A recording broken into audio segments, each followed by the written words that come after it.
The Dark Angel, the second book, A Gathering of Gargoyles by Meredith and Pierce, read by Roxana Faye.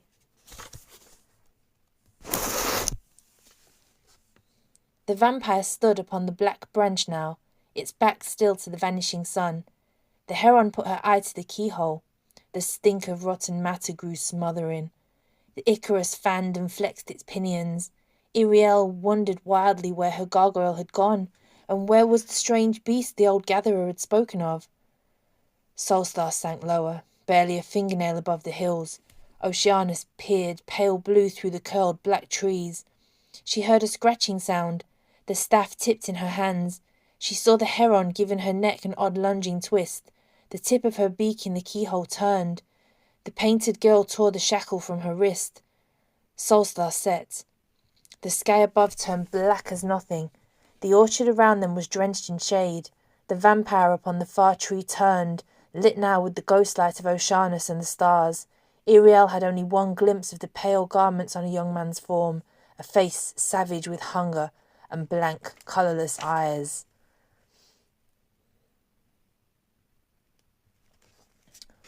Chapter 1. Easterness.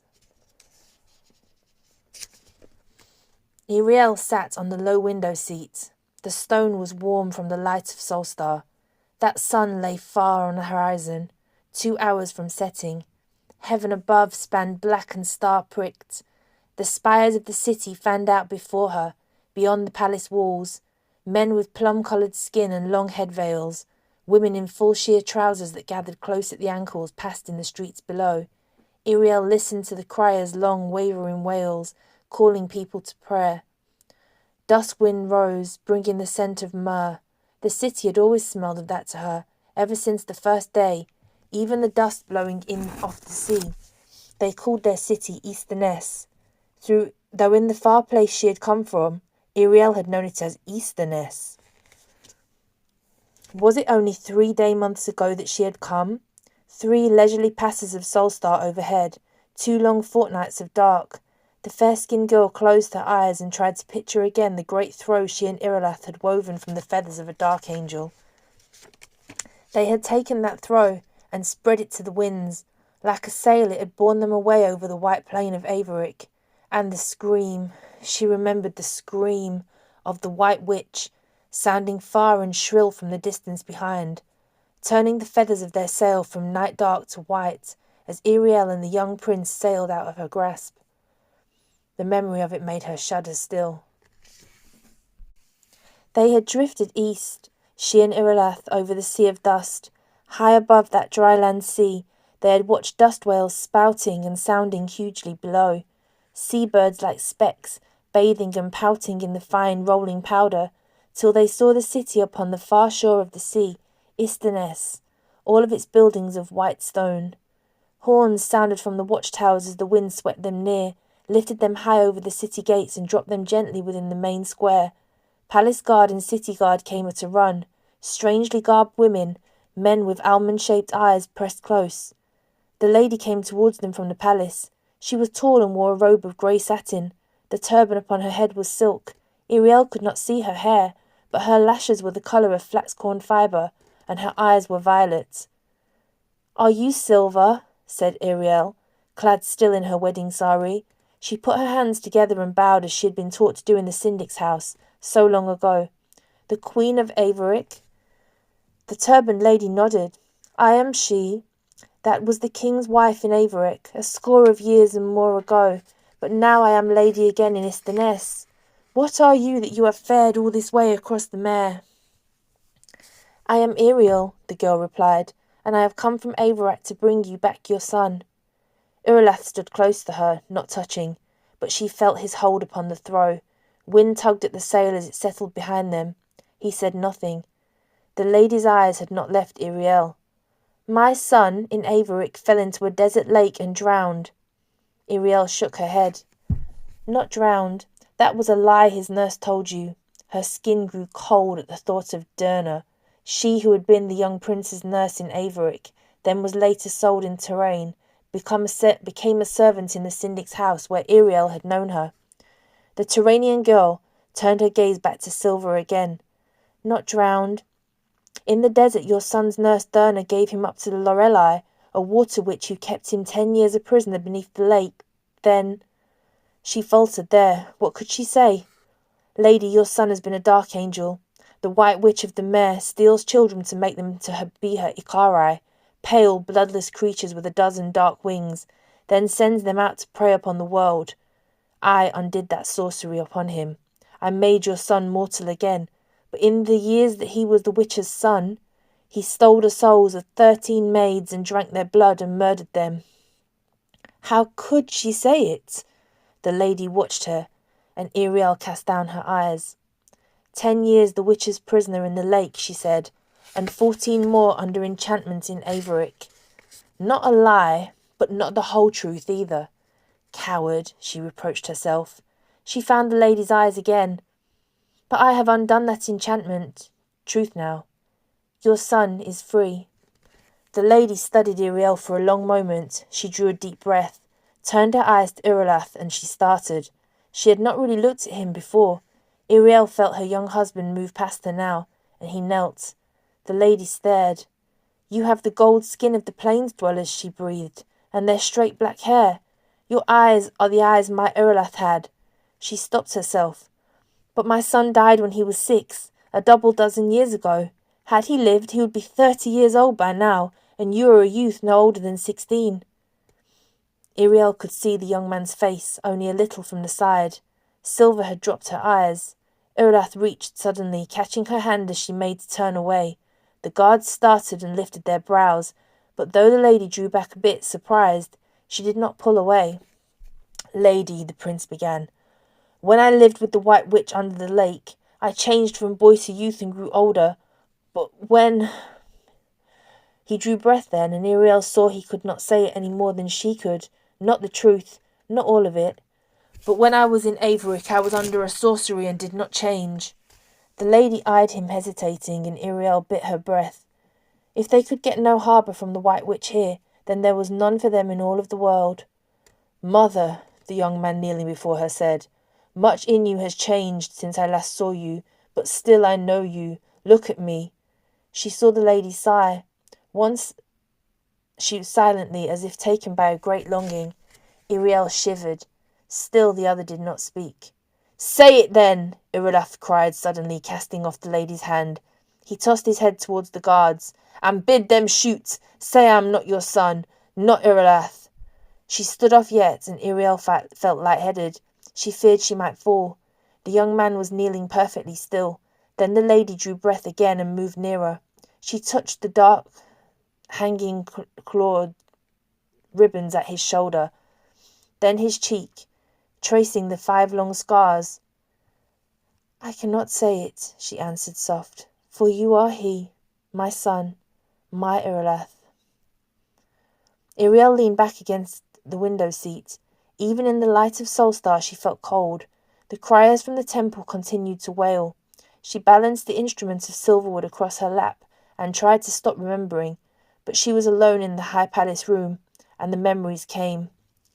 She remembered the outer chambers of her and Irelath's apartments, dark hangings drawn against the light of stars. Only the inner room was shadowy light, for the lady's son could not sleep, even fitfully in darkness. 12 and 1 lampstands surrounded his bed. Iriel stood in the doorway watching him. It was a day-month since the 2 of them had come to Isterness. His long hair, neither plaited nor fastened now, lay loose about the pillowcase. The lamps were burning very low. Iriel held a pitcher of oil in her hands. She had meant to be there before he came, refill the lamps and be gone, but she had misjudged the time. He had been sleeping some while now by her guess. Iriel entered the inner room and knelt beside him. The feather throne which they had sailed to Isterness cascaded in great rumples from the bed, spreading as far as the lampstand's feet. Iriel ran her hand over the soft white feathers. She knew that she should go away. The young man's breathing had grown uneven. His eyes fluttered beneath their lids. He dreamed. She touched his cheek. It was hot. Her hand fell to his shoulder, and her fingers upon the covers twitched. Iriel leaned near. Husband, she said softly, awake. Then softer still, a whisper now. Irelath, Irelath, come back to me. The young man shuddered and moved beneath the counterpane. A rush of longing overcame her. Iriel bent and brushed his eyelids with her lips. "Irilath," she said, "husband, wake." His lids trembled, and for a moment she was certain he must rouse. But no. She closed her eyes, remembering him as he had once been, the dark angel, white-faced winged fiend, who had borne her away from her home in Terrain to keep her on the plain of Averick. He had married her at last when he was yet the witch's son, for expedience's sake, because he needed a final bride, and he had lain just so that last fortnight, poisoned by their wedding toast. She had held a dagger above his breast, ready to kill him, but she could not strike. He was so fair. She had rescued him instead, giving him her own heart, cut from her breast and laid in his to replace the one of lead that the witch had given him. His heart made flesh once more became her own. He was mortal now, the lady's son, the Prince of Averick, no more dark angel. He had sworn to fight the witch, to find a winged steed to ride against her and her other sons, his former brothers, the Akari. Iriel gazed the Irilath husband-to-be, but only in name. She dared touch him only when he slept. Iriel put her lips to his. His breath was warm against her skin. A drop of oil fell from the pitcher that she held. She felt it strike her cheek and his. Startled, she drew back, and 2 more drops fell. The young man caught his breath beneath his teeth and woke. He sat with a start, blinking, staring at her. One hand was at his cheek, the oil there smeared. He ran the back of his hand over his lips and his eyes. "Something touched me," he muttered, his breathing harsh. His eyes found Iriel's again. "Did you touch me?" Iriel felt all her boldness vanish now. "I came to refill the lamps," she stammered and drew back, holding the pitcher before her in both hands now. The other stared after her. "Did you kiss me?" he whispered. Iriel shook her head. She could not think. "No," she told him. "No." He caught the bed cover about him suddenly, rose and quit the room. Iriel set the heavy pitcher on the floor and ran after him. In the dimness of the outer chamber, the white throw swirled about him like a robe. It dipped low and back. Iriel could see the marks down his back where wings had once been. "I did that," she told herself. "I took away his wings." At the window, Irilath tore the hanging aside. He stared out over starlit Easterness, breathing in the pure night air in gasps. He shook the hair back from his eyes without turning to look at her. "Why?" he said. "Why did you come?" Iriel put both hands to her forehead. She wished that she might wake from this. She wished that she might run away. "Your dreams," she started. He did turn then. "They are my dreams," he almost shouted at her. "They are none of your affair." And then for a moment it seemed his face changed, the fierceness of his gaze turning to something else. He said something so soft she barely caught it. What had he said? "You cannot help me," or "No one can help me." Iriel put down her hands. She could barely see him from the dark. "You cannot sleep but 2 hours before you wake shaking from your dreams," she began. "Let me call for the lady's priest-physician." "No." "Then let me tell the lady." "No." His voice was hoarse. "Tell her nothing." Iriel went towards him to see him better. His face wore a haunted look in the dim starlight. He drew away from her. She began again softly. "Darling, tell me what you dream." He turned hard and would not look at her. The cords of his arm were drawn so tight to the flesh that the flesh looked like stone. "Go. Can you not leave me?" he whispered. "I did not ask you to come." Iriel stopped herself, for she had failed again. It seemed he stood leagues, half a world away from her. She could not touch him, could not make him speak. He brushed by her. His feathers of the white robe rustled and sighed, and he was gone into the inner room. She could not see him any more. The doorway there was very dim. The lamps within were burning out. Iriel put her hands back to her eyes. Her limbs trembled. She wanted to weep, but she could not manage it. Dry as dust, her eyes, her mouth. No sound save the sputter of lamp wicks dying. Iriel turned from the inner room and fled.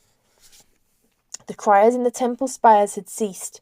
Foot traffic in the streets below had grown much less. Iriel opened her eyes. From where she sat on the smooth stone bench, she fingered the neck of her bandolin, the 4 tuned strings and heavy drone. 3 day months she had been in Istaness. Hearing movement, she turned towards the door. The Lady Silver entered. Iriel smiled a little wanly. She had wanted to be alone. The lady wore no turban now, her pale hair set with combs and thickly plaited.